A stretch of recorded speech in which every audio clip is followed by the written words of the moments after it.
Welcome back, everybody, to Edge of the Rabbit Hole. I'm author and ghost historian Mike Ricksecker. With me, as always, my co-hostess, Vanessa Hogel. We have a fantastic St. Patrick's Day episode coming up for you.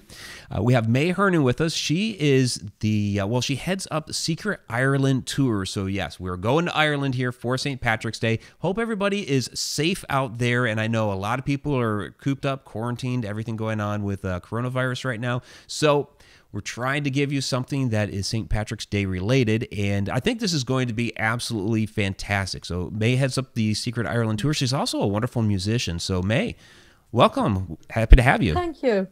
Thank you so much, Mike and Vanessa. It's great to be here with you on St. Patrick's night. It's been a different type of a day indeed, absolutely. But you know what happened on Facebook today, which I thought was brilliant? And I tend to talk too much, Mike, so tell me when to stop. No, you're good. Go ahead. A lot of musicians from home, from Sligo, set up a kind of a Facebook telethon type thing. And all these musicians took about 20 minutes each, and they played all day long. And they raised money to help with research for the coronavirus. Oh, fantastic. That is so wonderful. Now, is that the same live feed concert that Dropkick Murphys were part of? No, that would have been a different. That was a different one? These were Sligo-based musicians. A lot of them would, for instance, Cathy Jordan from Dervish and Shamie O'Dowd and a whole pile of local, very well-known, world-renowned musicians. But seeing as all their gigs were cancelled, I mean, some of these guys were touring over in America and they had to drop their tours and go back. So, it was actually great, because you could sit there and you had this choice of different music, and then everybody kind of joined in on Facebook, and a whole pile of people played music, and it was, it was great. So that is wonderful. There's always a silver lining to every dark cloud. Well, and that is what people who are tuning in right now need to know, and what you and I both know very well is that is the spirit of Ireland. Yeah, they are very much the most welcoming group of people I've ever come into contact with. Thank you, Vanessa. You're very welcome. And being a foreigner coming over there 2 separate times, I never once felt ill at ease, never once felt as if I didn't belong. And they just open their arms to you. And it is a truly beautiful experience. Well, that's why I set up the tour company, because to be honest with you, being a local and knowing so many musicians and so many people around Ireland, my guests that come over with me, many of them want to live there.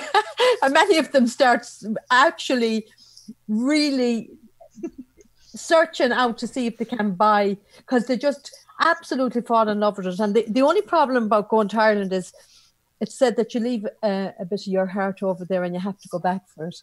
So, we have great fun on the tours, and I bring them to places that it wouldn't be very well known. I bring them to well-known places as well, but I kind of focus on small family-run hotels, rural family. I'm not into these big chain hotels unless I have to. Oh. Now, the castles are a different kettle of fish. The castles would be run by maybe chain hotels or whatever, but still the staff are all very nice. Oh, yes. And you want people to feel at home. When they're coming home with me, they're coming home with me. Well, and there is something to be said. There's a reason I ain't skinny, Mai. There's a skinny. Because I like the food. Oh my gosh, the food. An Irish breakfast. Yeah. I could eat it. I could eat it 24/7. Yeah. That's why I'm squishy. Well, squishy. There's an Irish dish that's only made in the northwest of Ireland. It's called boxty. Mm-hmm. And, it would be regarded, I suppose, as the poor man's dish. It is scraped potatoes, flour and salt. But when you fry it thin and make it crispy, it's absolutely delicious with lots and lots of butter on it.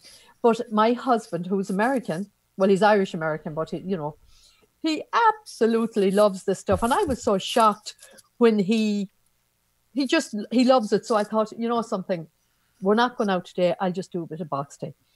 So I posted it on Facebook, and I have everybody so jealous now.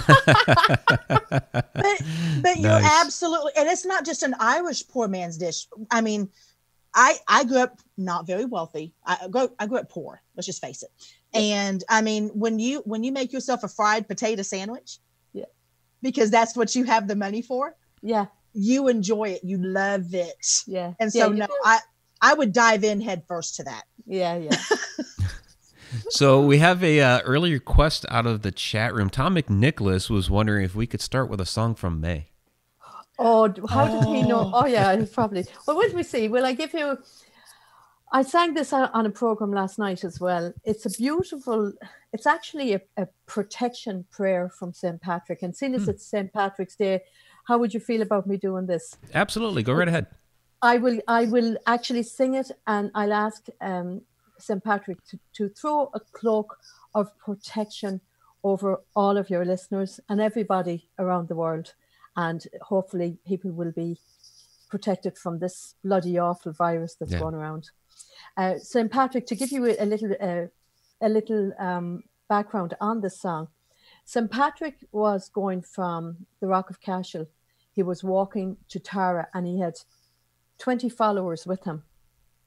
But he knew that the Druids were going to ambush him. He had been warned that there might be an ambush at some stage. So on his way, he composed this prayer, and he said this prayer on his way.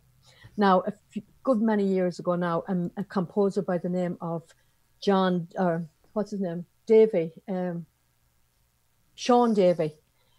composed the air to it. And it really is, it's a beautiful song. So I'll sing it for all your listeners, and I will, hopefully St. Patrick will be with us tonight, and he'll throw a veil of protection over everybody. Okay? Fantastic. I arise today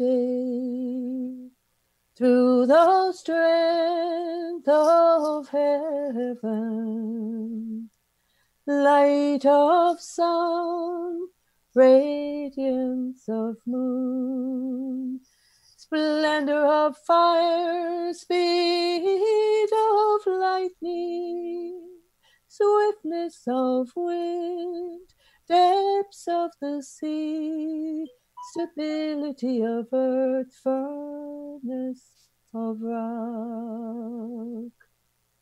I rise today through God's strength to pilot me, God's eyes to look before me, God's wisdom to guide me, God's way to lie before me, God's shield to protect me from all who would wish me ill, afar and near, alone and in a multitude.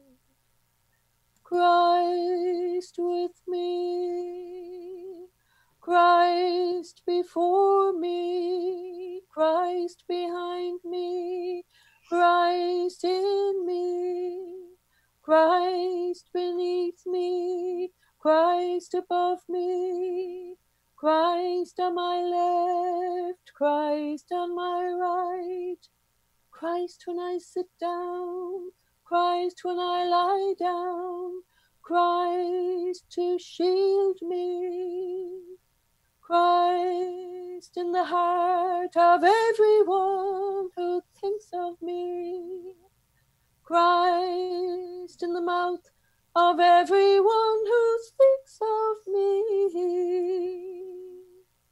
I arise today through the strength of heaven. Wow. Wow. You have got beautiful. some beautiful pipes there, May. Thank you. Yeah, everybody down in the chat room was loving it. So they had a lot of very nice things to say about you. So, but you know what happened to St. Patrick that day after when he said that prayer? There was an ambush ready. The Druids were behind these bushes, and they were going to attack him. But instead of seeing St. Patrick and his 20 followers, he saw a deer and 20 fawn. And they decided not to disturb the deer and 20 fawn in case it would alert St. Patrick. But in actual fact, what happened was, God, that's how the protection worked. They saw something else. They didn't see St. Patrick. So that's how that prayer worked for them. Wow. Now, when this was happening, you said he was coming from the Rock of Cashel? Yeah, he was walking. He was walking. Was he going to the direction of Hore Abbey? No, he was going to the Hill of Tara. He probably would have passed. Yeah, he was going to the Hill of Tara. Okay. I've been to both of those locations, so I kind of could picture what you were talking about. The Rock of Cashel is amazing, isn't it? It truly is. Yeah. I have a very special picture I'll send you of that. Do you? Good. Good woman. That's what I find wonderful about this conversation is that I mean I haven't been yet to Ireland, which I do need to go, but Vanessa has been there, and so I'm just enjoying the conversation between the two of you. Well, Mike, the funny thing is, Vanessa, just before we went on, she told me about her few visits to Ireland, and it turns out she visited a place that's only 10 miles from my home place at home. Yes. That's fantastic. And it small felt world. like my hometown. Yeah, it's amazing. It's amazing. It's a small world. It really is. It really is. Yeah. Did you go to the Four Altars, Vanessa? Did you see? Yes. Yeah. Yes. We just it's different. That's one thing that I want to get across to people, and I know you probably do too. It isn't what you're shown in movies. It's just so much more.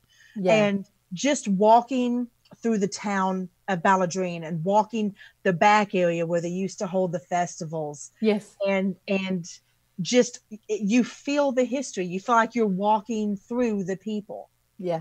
Yeah, it is. It's I mean, the history is rich over there. For instance, if you go about 15 miles from Balladrine, you will come across this mountain range called the Brickleaf Mountains. And up on top of the Brickleaf Mountains, there's an underground passage tomb that predates the pyramids by 800 years. Wow. Yeah. Wow. I mean, that's, and actually, if you go towards Sligo town, which you probably did, outside Sligo town, there was a skeleton found, and it was carbon dated 8,000 years old. Wow. Wow. Yeah. We're an old, wise country, you know. That's impressive. Yes. I know people are really familiar with the castles and some of the legends and lore of Ireland, but I don't think people realize how ancient your history goes back. Oh, it goes back. It goes back many, many thousand years, you know. And I mean, that's the great thing about it. There's an awful lot of archaeological sites still left. For instance, you know, did you ever hear of ring forts or fairy forts? Oh, yeah. I was in some. You were. Did you go into one? Yes. There's no way in God's earth I would go into a fairy fort. No. We went into a ring fort in the middle of the night. Oh, you wow. must be out of your mind, Vanessa. There's no way I would go into one. Well, is this the real Vanessa that's with us then? Because this could always be I don't know. her doppelganger. Yeah, exactly. Yeah. Oh, this reminds me, I have to ask you. Okay, so especially in the ring fort, but in other areas as well, we captured something that I cannot find any explanation for online, and it's red mist. Oh, wow. And I have so many photographs of that, and it is very predominant. Very predominant. Yes, red mist. And everything else is perfectly fine. And then there is this huge ball or hovering of red mist. And cameras would pick it up, but video cameras didn't. Yeah. It's like we had to catch it in its still moment for it to be picked. And I wonder, you see, because we always believed, you see, the ring forts and the fairy forts at home, why I would say to you, I would never go into one. The farmers and the farmers that own the fields that the ring forts are on will never tamper with the ring fort because there's spirits and there's fairies in there, and they reckon that this is the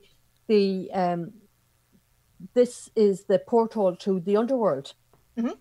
And we always believed, this is why I would never go into one, that you can get lost in a fairy fort. You could think that you're in there for, somebody might be walking down the road with you when you'd walk in and they'd see you walking out in 5 minutes. But when you go in there, time changes and you could be in there for days, hours, weeks, and unless you're let out, you won't get out because you get lost. We brought offerings when we came. Okay. There's the difference. Yes. Difference. We came very prepared. And one of the first things that we did was go into the Cave of the Cats, Cave of the Morgan. Yeah. And we actually brought very personal, very private offerings. Good. And left them there. And not only were we able to go places and interact with beings that I think a lot of people were not able to do or could not do. We were followed the entire time by crows.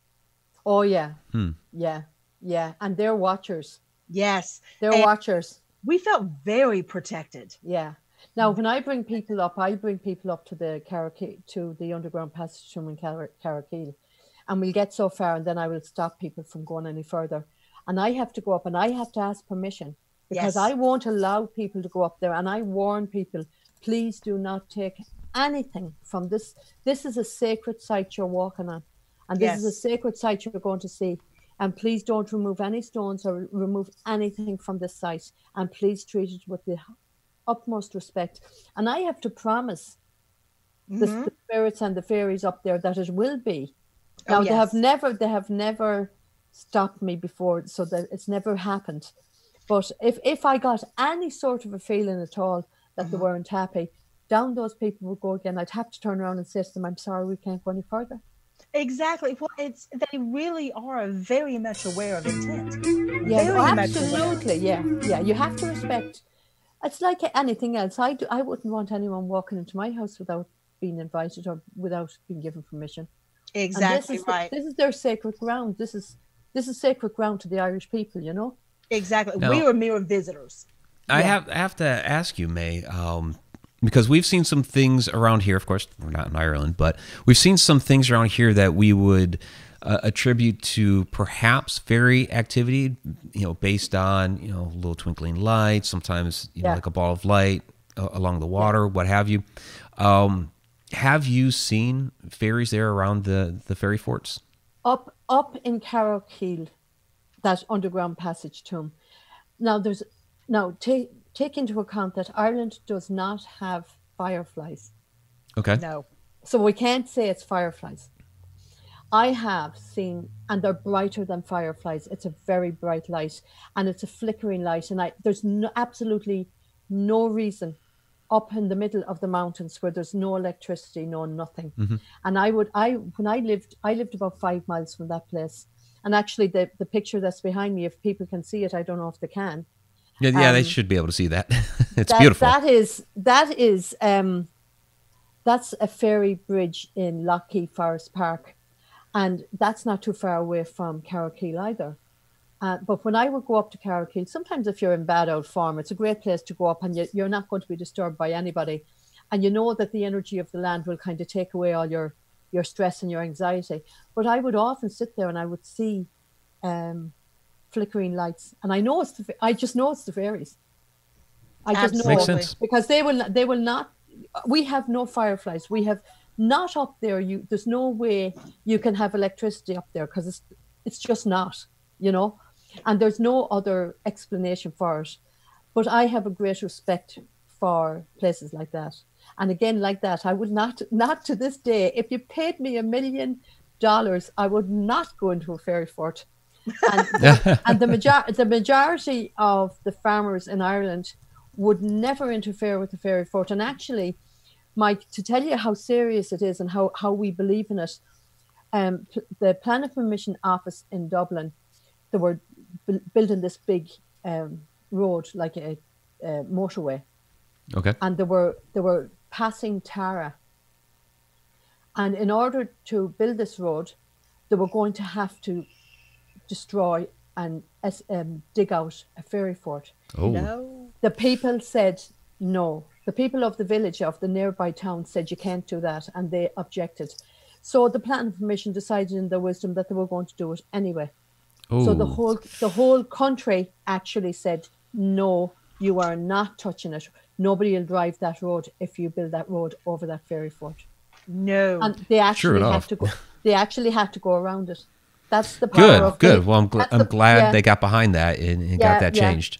Because people have a great belief. I mean, you know, Halloween night, for instance, now we would, this is when you made tea in the teapot without the tea bags.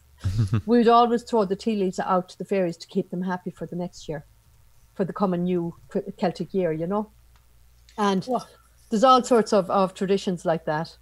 But it's so freaking beautiful. The fact that those traditions still stand is amazing. And what the viewers need to know, when you're talking about being up there and seeing those lights and there not being any electricity, people need to understand dark in the United States is so much different than dark in Ireland. When it's dark in Ireland, you can't see your hand in front of your face. Yeah, because we do.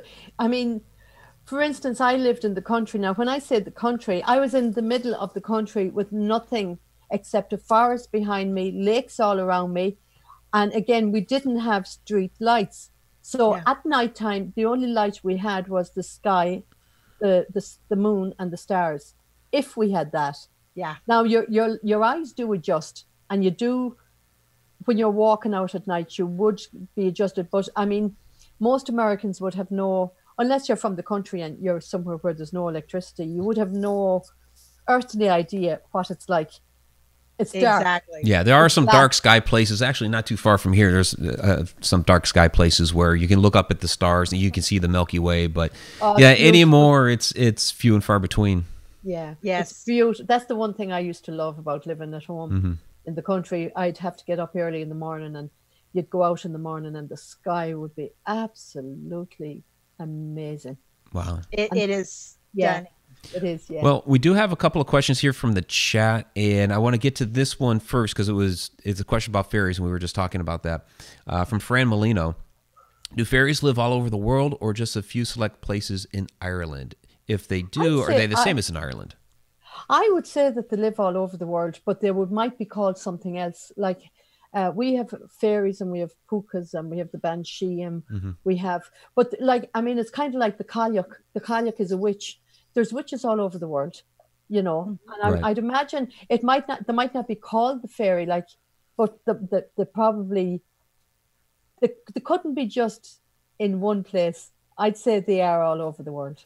Yeah, I would agree with that because I know we've seen some things here in the States just last September. You mentioned fireflies, and we posted the video and told the story about these little blue lights that we were seeing coming down out of the forest, and we could go right up to them, and they were not fireflies. Wrong type of season. It was September, and blue fireflies, they do exist, but in June down in the Carolinas, we're in New York in September.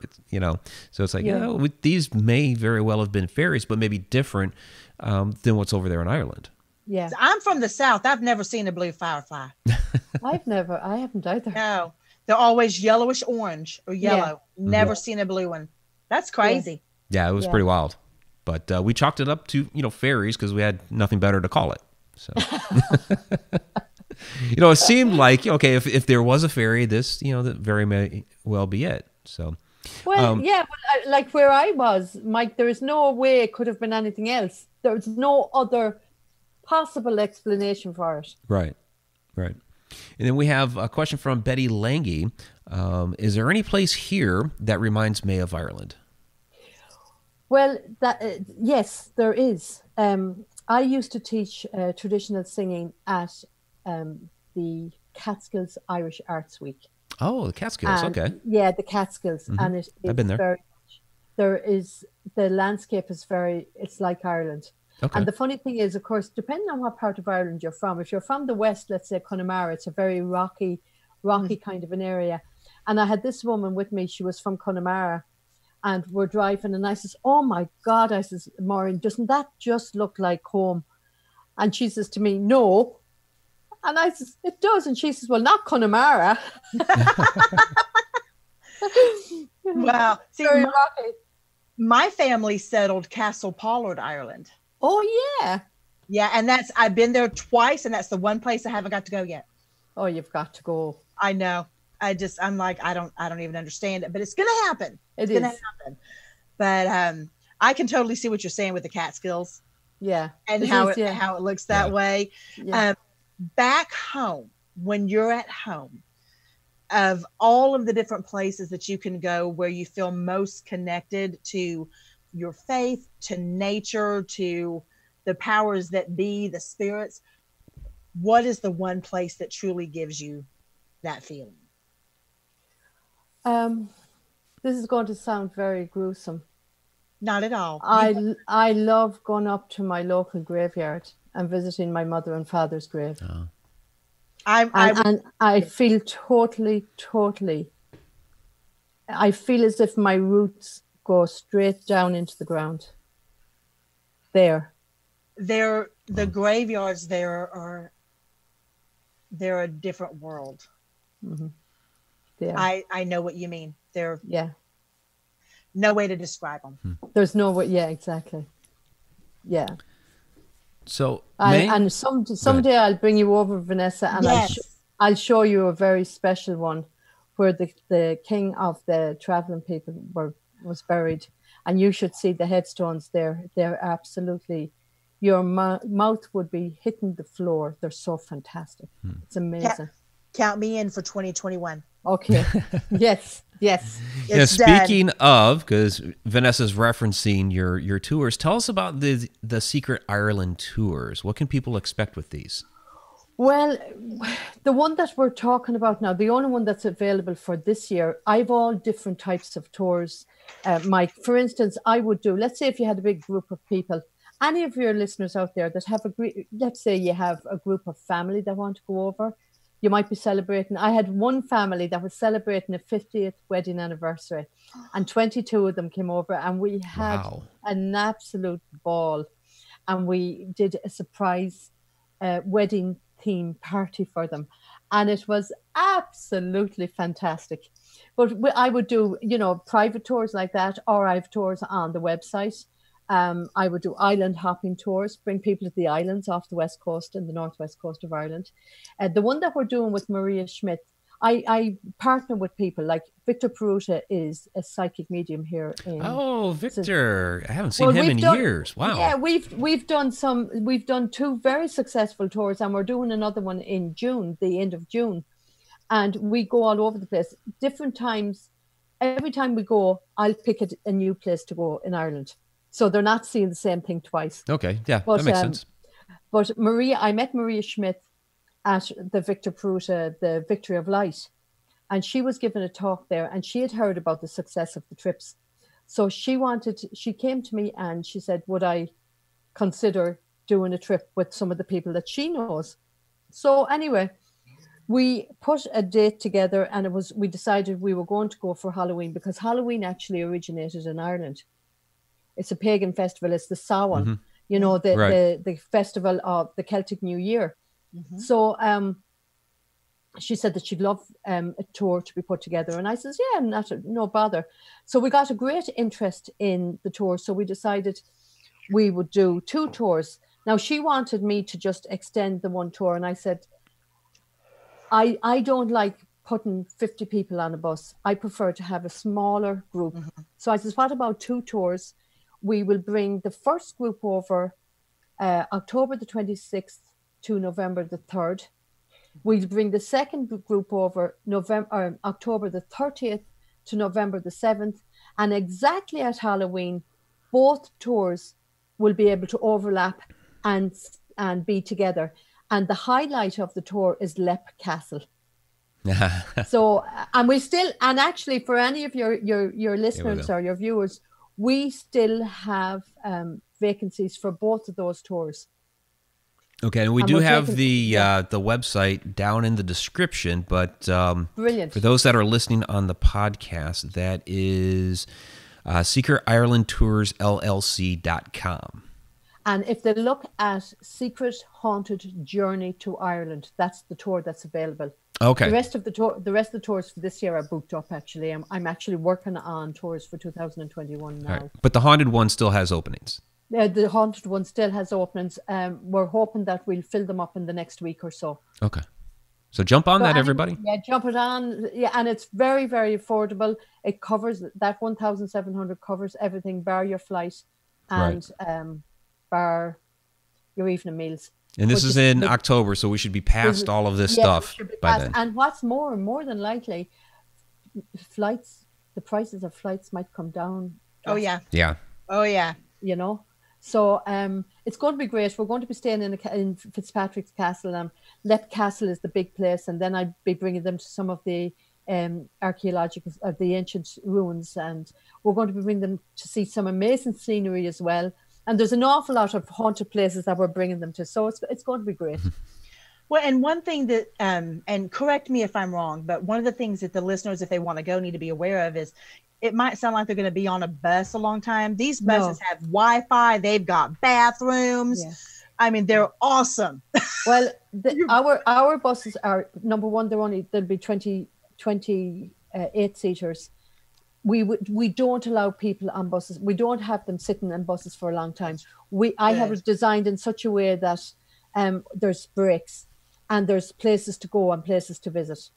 And even on, yeah. And, you're not on very long journeys because Ireland is not, Ireland could fit into Ohio once in a bit. So you're absolutely right. You're not doing 5 and 6 hour bus trips, even if we were on a 2-hour journey, for instance, which we probably won't be. But even if we were, we will stop in a convenience store and have a bathroom break and have a bit of a rest. But what we do on the bus, Vanessa, and the time goes very fast, we sing songs. And we tell dirty jokes. Nice. And we tell stories. And everybody gets a turn to kind of entertain. I always ask my visitors, make sure you have plenty of stuff to do. I want to hear. And games on the bus. And something, the time just flies. Well, Good. It's just looking out the window. It's like watching the best TV ever. Because it's so unbelievably pristine and beautiful. It is. It's beautiful. Yeah, it sounds like an amazing time. It is. We actually have a great time, and then I organize some of my musician friends to come in at night, and we have sessions of music, and it's good. Great. I get them all up. I teach them some of the dances, the local dances too, and it's fantastic fun. Wow. Yeah. Now everybody is wondering when the Haunted Road Media Ireland tour is going to be. Yes, 2021. Right. There you go. 2021. So what other places can people expect on the tour? So we mentioned Lep, and we threw that photo up there. Well, we will be going to a place called Kilmainham Jail. It's in Dublin, and it was where the 1916 revolutionary leaders were shot by the British. But it has an old history, and it is extremely haunted. And it's an amazing place to go. If you're into history at all, this is an amazing place to go. But they bring you out to the yard where the men were shot. And one of them, actually, James Connolly, he was hurt during the fighting in Dublin and he couldn't stand up. So they put him in a chair and they shot him in the chair. Oh, and there's a mark where he was shot. There's a cross where he was shot. And the stories, there's great guides in there, and they give you a great history of the place. But you can, again, like that, you can actually feel the oppression and the presences before you go in the door. Even actually people were hanged years and years before the 1916 rising. People were hanged outside the door of this place. And you can, if you're standing there in a line, you can feel it. It's terrible. It really is. And then Dublin Castle is another place. And that has a variety of ghostly happenings in that place. And again, it was a headquarters of the British during the British rule in Ireland, and a lot of deaths happened there as well. And we have Wicklow Jail is another place. I'm going to bring them up. No, I better not say, because that's a secret. No, I better. Yeah, there are secrets on the Secret Ireland tour. Yeah. There are. That's another thing I do with all the tours. I always throw in a secret. Either we'll do something, we will see something, or you'll learn something that you wouldn't experience over here. So good. Do you, when you're in Dublin, like if you go to Dublin Castle, because I've been there, do you ever take any of the tours to Christchurch? Yes. And St. Patrick's Cathedral. Have you been to Trinity College to the Book? Yes, I have. Isn't it fantastic? And the long hall, isn't it gorgeous? Oh, people yes. love it. Yeah, people love it. Yeah, it's amazing. It is. Yeah. On my last trip, I went to Christchurch, and we went down into the yes, yeah, absolutely stunning. It is. Yeah, it's just so much history. So I'm so glad to hear you do that. I mean, it's amazing. I mean, the amount of history is unbelievable. I mean, you know, even I come from there, and it still boggles my mind the history that we have in that little country. And then we have so much. And I mean, it's always been a brutal history. I mean, the Normans got us, and the Vikings got us, and then the bloody British came along and they got us. But yes, we're a happy kind of a people, you know. And really the country, the country itself is absolutely beautiful. You know, no matter where you go, you see beauty all around you. And the people are very, well, I don't know whether they are now, but they were. When I was living there, they're very close to nature and close to the ground, and they're very passionate about the land. Yes, still. Yeah. Yes. Yeah. So you know, and it's a great, and still there's a lot of people there that they have gifts of healing. Like there's bone setters, and there's people who would have the cure of the headache, and cure of high blood pressure, and things like that. And that's good. That's a common kind of a thing. So some of those ancient customs and healing methods are still ingrained in the culture there. Yeah, yeah. Oh, nice. Very much so. Yeah, I had a slip disc. I ended up having very bad problems with my back, but at one stage I went down to this man in County Tipperary, and he just clicked back the disc in place. Just kicked it back into place. Yeah. Wow. Okay. Yeah. One of the things that I found so fascinating when I was over there is I'm pagan. So I'm one of, I'm sure you probably picked up on that. I'm that person. And I expected to a certain degree before I went over there to be a little bit judged for that. Nothing could have been further from the truth. Yeah. Well, you see, that was the thing that St. Patrick did. But St. Patrick was kidnapped as a child, as a 16-year-old from Wales, and he came over, and he actually lived as a slave in Ireland. And he grew up more or less watching the pagan rituals, the pagan traditions, and the pagan sacrifices. And he learned an awful lot when he was there. And when he escaped and went back home, he became a priest, and his mission was to go back and convert Ireland. But the thing about the difference between Ireland and other countries is that some of the pagan rituals were adopted and were brought into the Christianity. And you would see, if you go to Holy Wells or you go to some sacred sites in Ireland, you'll see the altar, or you'll see where you can light the candles, or you'll see where where you can say your prayer in front of a cross. But you will also see a wishing tree there as well, and that would be a pagan.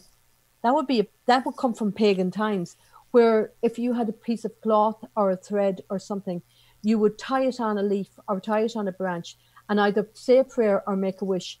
And people believed that the universe, or the gods would look after it, or God would look after it, and make it come about, or else take it away. And like the bonfires during Halloween, that totally comes from pagan times. Oh yeah. No, I mean, even the what do you call them here? Pumpkins. That came from the jack-o'-lanterns. Yeah. Yeah, that came from Ireland. The tradition was that on the 31st of October, the farmers would light fires on both ends of the field, and they would herd the cattle through the fires to make sure that all the negativity and any evil that was attached to them would go away. Oh wow! And you're coming into the Celtic New Year, so it would be to take all negativity away, so that they would thrive, that flourish, and their calves and their milk would be healthy. But at the same time, in Ireland, and you're probably a witness to this, Vanessa, we have fireplaces, and people would light fires, and the fire would be on nearly all the time. It would smolder at night time. It would be lit up again in the morning. And on the 31st of October, you'd quench the fire, because now you're quenching the old year. You go out to the communal bonfire. You celebrate with your neighbours on the communal bonfire. You'd scoop out a turnip. This is where the pumpkin comes from. Okay. You'd scoop out a turnip, and you'd bring a lit coals from the communal fire back home to light your new fire for the new year. And it would bring health and you'd flourish. It was believed that communal fire for the new year would come back to your home, and your home would be safe. So the idea of a jack-o'-lantern originated with a turnip? It originated with the turnip. And Wow. when Irish people came over to America, then they didn't have turnips, so they had the pumpkin. Okay. And sometimes they would use gourds. Sometimes they would use the gourds. The gourds are the like pumpkins that were not edible.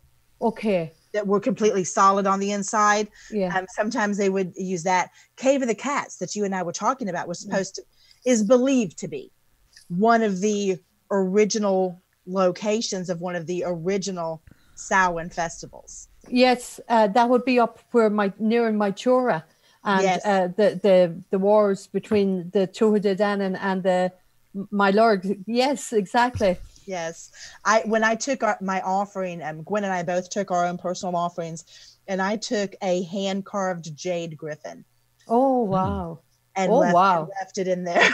Left it in the cave. Yeah. Yes. If you ever get a chance to go down in there, the clay that is in there is healing. Yeah. It's very, very much healing. Is it? Yes. I injured myself my very first day because I'm a klutz. Yeah. Just a little bit. Stepped off the bus, walked 5 feet, fell flat on my face. Oh, God. And we went to the Cave of the Cats the next day, and I coated my knees down in that clay, and the scrapes, everything was completely gone. Yes. There you go. Yeah, there's something to be said for the healing power of clay. And I guess especially there in Ireland. Yes. Yeah. And especially from a place like that. Yeah. So we do have a question here from Betty Lange. She's wondering where your Ireland beliefs came from, but these are really customs and traditions that have been passed down through thousands of years, right? Oh yeah, absolutely. That would be, they're something that has been passed down to me. I mean, for, all the old traditions, we would do them at home, and we don't have trick or treat. Well, we didn't. We do now, but we didn't have trick or treat at home. We would Western influence, right? Yeah, all the kids would get together, and we had things like you'd fill a bucket of water, and you'd put some money down on the bottom of the bucket, and whichever child could pick the money up with their teeth would be regarded as the first one to get rich. Oh, wow. Wow. Yeah. And then there was another thing where we hung apples from the ceiling, and you'd have to have your hands behind your back, and the first one to bite an apple would be the first one to get married. Apples were very important. We combined those two over here, where you put the apples in the bucket, fill it with water, you went bobbing for apples. Yeah, you could bob for apples as well. You could bob for apples as well. But that was a marriage tradition? Yes, that was a marriage. And then we used to have barn bracks. The grandmother used to bake barn bracks, and they'd put an old kind of a ring, one of these childish rings into the brack, and whoever got the slice with the ring in it would mean that they would be the first ones married as well. It was all kind of little. Okay. And by the brack, you mean the bread? Bread, yeah, barn brack. It would be bread with fruit in it. Yeah. Yes. Just for the listeners that aren't aware of that, I knew what you meant. Okay. Yeah. I wanted to make sure that they knew what you meant. Right. So Victoria Munday is wondering, are the old traditions still alive, or are they slowly disappearing through time? A lot of them have disappeared through time. That's a shame. A lot of them. And even now, it's a pity really, because I mean, my kids my kids used to have, every Halloween, we'd have parties in the house, you know, and it all seemed to be our house because, I don't know, maybe it's because we're musicians. It never bothered me to have a gang of people in the house. So, but I think it's more trick or treat now. Yeah. You know, yeah, it's a pity. You know, it's a pity really, because I remember when I came over here first, and this is not a criticism, but I was shocked about this trick or treat thing. You know, How long have you been stateside? I have been just 7 years now. 7 years, okay. Yeah, yeah. We used to have a thing called, and we still do, the Ran Boys, and that happens on St. Stephen's Day, which is the 26th. It's the day after Christmas Day. And the Ran Boys used to come out, well, they still do. They'd be dressed in straw covering, straw hats and straw tops and straw kind of skirts. And they'd go from house to house, and they'd have caught a little ran, and they'd have put him in a jar. And they'd go from house to house, and they would play music. And if they played music, they might get some money. But that was the olden days. And then they'd let the ran go at nighttime if the poor thing lived. Now, when I was growing up, the kids used to go from house to house, all right. Now, they got money, but they would not get it for doing nothing. They'd have to either play a tune, they'd have to sing a song, say a poem, or dance. And then, they got some money. But some musicians use it to actually raise money. They go from one town to another, and they go into the pubs, and they do 15 minutes of music, and then they get people to donate money to them, and then they use it for a charity, whatever charity they want to use it for. Wow. Yeah. That's amazing. Yeah. Now, let me ask you, for the listeners who are wanting to know this, just like myself, how hard would it be for, say, a young gal-ish, young-ish, to decide that she wanted to live in Ireland? Well, I think Vanessa wants to move there. I suppose, Vanessa, it'd be as hard as it was for an older woman to come over here. Well, you know, I was playing on the whole youngish thing. I'm pushing 50. So I was trying to make myself feel better. Yeah, well, get yourself, yes, you are young. You're young looking, and you're young. We're all young. Oh, bless you. Yes. And, you know, you'd have to go through all the same crap that I had to go through, and I had to go through it for a long time, I'll tell you. You'd have to be able to prove that you are independent, that you wouldn't be a burden on the state, and you'd have to be able to have a certain income, and what else would you need? You could get yourself a husband, I suppose. No, I've had one of those. There's that.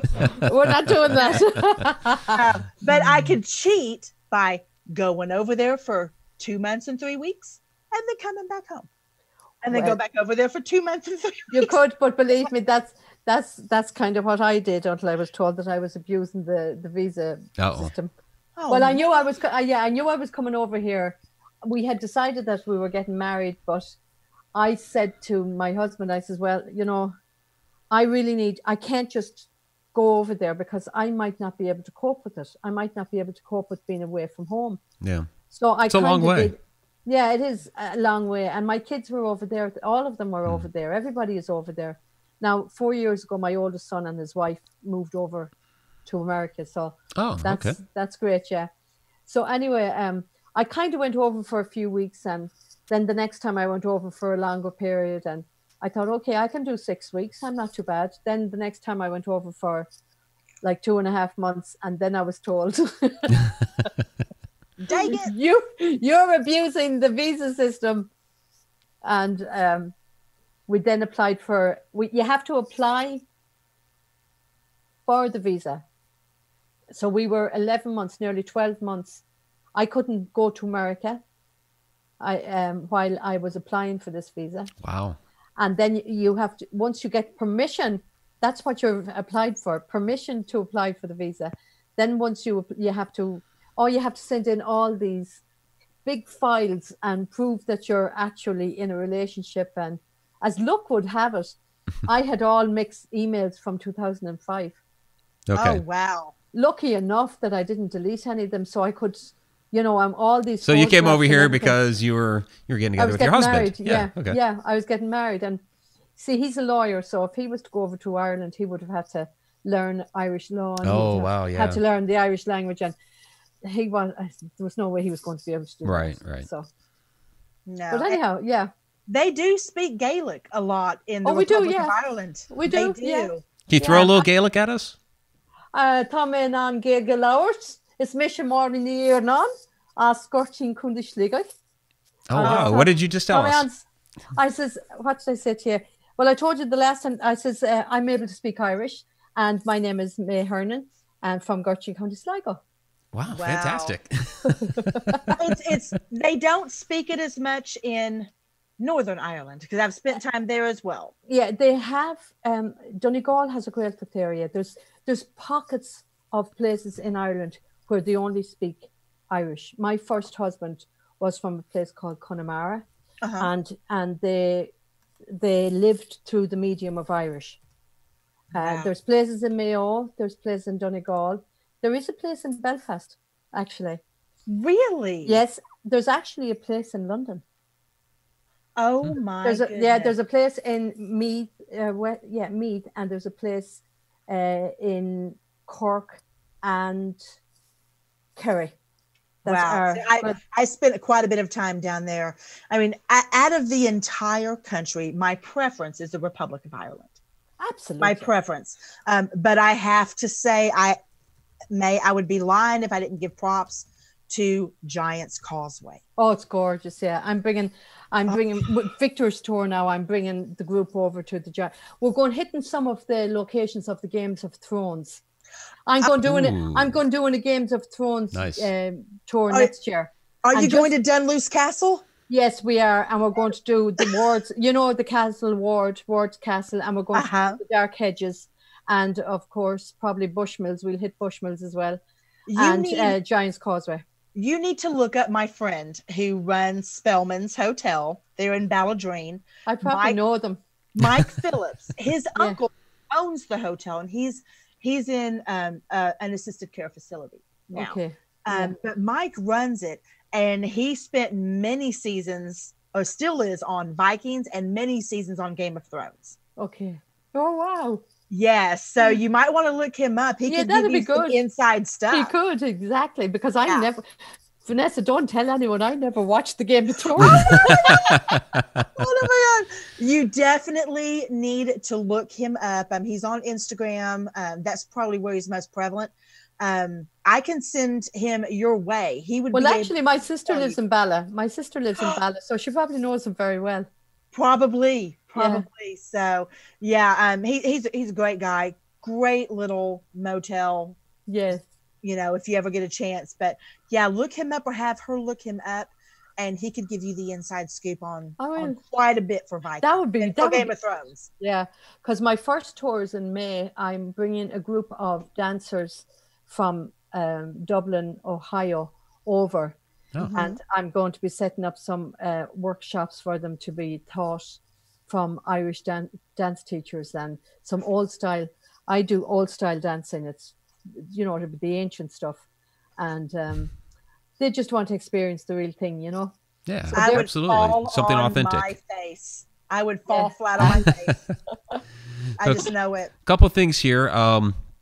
Lynn's Haynes said down in the chat that she jumped over from Periscope, and I always forget to say that we are also simulcasting on Periscope, so we do appreciate those that are watching us there. Hi, she jumped everybody. over to chat down there, which is great. But we have a question here from Victoria Monday. Back to the fairies here real quick. Once you connect with a fairy, do they stay with you if you move, or are they local only? No, I think they're local only. They stay where they stay in their territory. Okay. They don't. They stay in their own territory. Yeah, that seems to make sense. Yeah. Given the folklore and experiences. Yeah. They've got their own places that they protect and their own places that they kind of treasure. So, yeah. Yeah, because it seems more of like they're protecting those. Well, over there in Ireland, more of like they're protecting the fairy forts. And at least what I've seen here, it's like maybe along the water or in the woods, and they kind of hang out there. Yeah. I I believe that they are there to protect the nature of the place. Okay. That makes sense. You know, if there's any ill will to the land, they're not going to like it, and they will kind of try and get rid of you.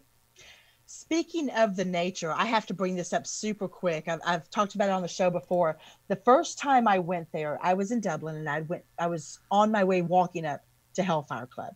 Oh yes, I'm bringing them. Oh, I should have said that. May. Hopefully none of them are listening. I know, right? Oops. But I have to tell you, something happened to me and one of the girls I was with that, from my understanding of the different people in Ireland that I've told about it, they said it is exceptionally rare. And I was very apprehensive going up there, and it was palpable.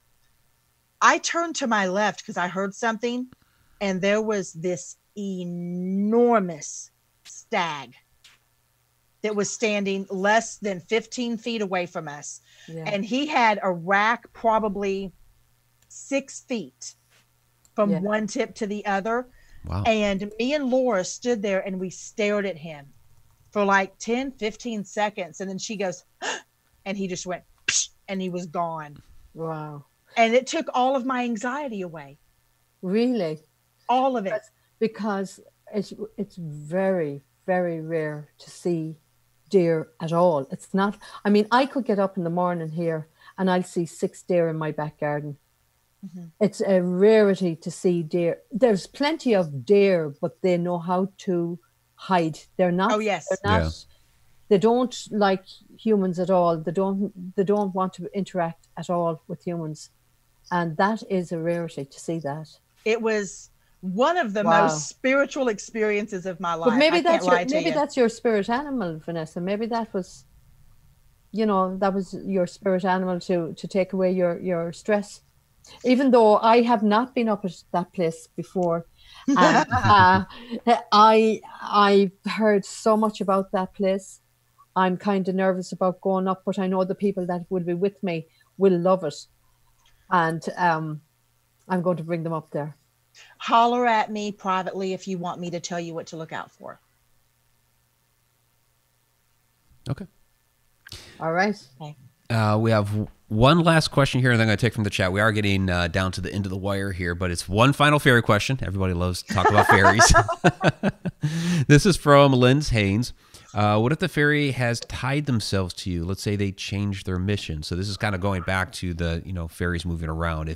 If I guess the question is, if the fairy has attached themselves to you, would they still follow you, or would they stay home? Well, I have never felt that I've been attached by fairies, but there was old folklore at home, and you talk about the changeling, you talk about the child, the newborn child that would be born, and a fairy would come into the house and take it out and replace it with a fairy child. Right. That was an old stories that went on. So I don't know. Well, and wasn't that like what happened with Michael Cleary? Wasn't that what he believed happened to his wife? Yes, Bridget Cleary. Bridget, right? That she was actually, I suppose you could say, obsessed by a fairy, or her whole being was changed, and a fairy was put in her place, and they decided that she had to. Did they kill her? Yeah, they burned her or something. Yeah. Eventually, he ended up murdering her. So, which was tragic. Yeah. Yeah, there was a children's rhyme that went along with that eventually, and so. But I don't know. I mean, I haven't ever experienced. But then again, I will always do a prayer of protection, as well. Well, there you go. Yeah, protect yourself. Mm-hmm. Yeah, you should always protect yourself, and you should always ground yourself before you go into anywhere, and you should always kind of make sure that you ask permission, and let the spirits know that you're not there to disturb them or to disrespect them in any way. And I think once you have good intentions, nothing will affect you. It makes all the difference in the world. Yeah. It does. Yeah, I think so. Yeah. All right. Fantastic. Well, we're at the end of our hour here. May, please let everybody know. I know it went quick. Please let everybody know how they can find you, how they can find the tours, and all that great stuff. Well, if they go on, and I'd love if your listeners would go on Facebook and go to Secret Ireland Tours and like and share that page, and all information about tours and things like that. They'll always be able to catch up any information I have. And I actually do a podcast live on a Monday evening at 7 o'clock if people, and I just talk about Ireland and talk about different tours and everything. Nice. But if anyone wants to contact me, first of all, the website is www.secretirelandtoursllc.com. And my email, if anyone wants to contact me, is mai@secretirelandtoursllc.com. And if anyone wants to phone me, it is 513-400-7304. And the tour that we're doing in October, if anyone wants to contact me, they need to do it very quick in the next week or so. It's a Secret Haunted Journey to Ireland. And if they go on the website and look at that page, they'll see everything that we're doing.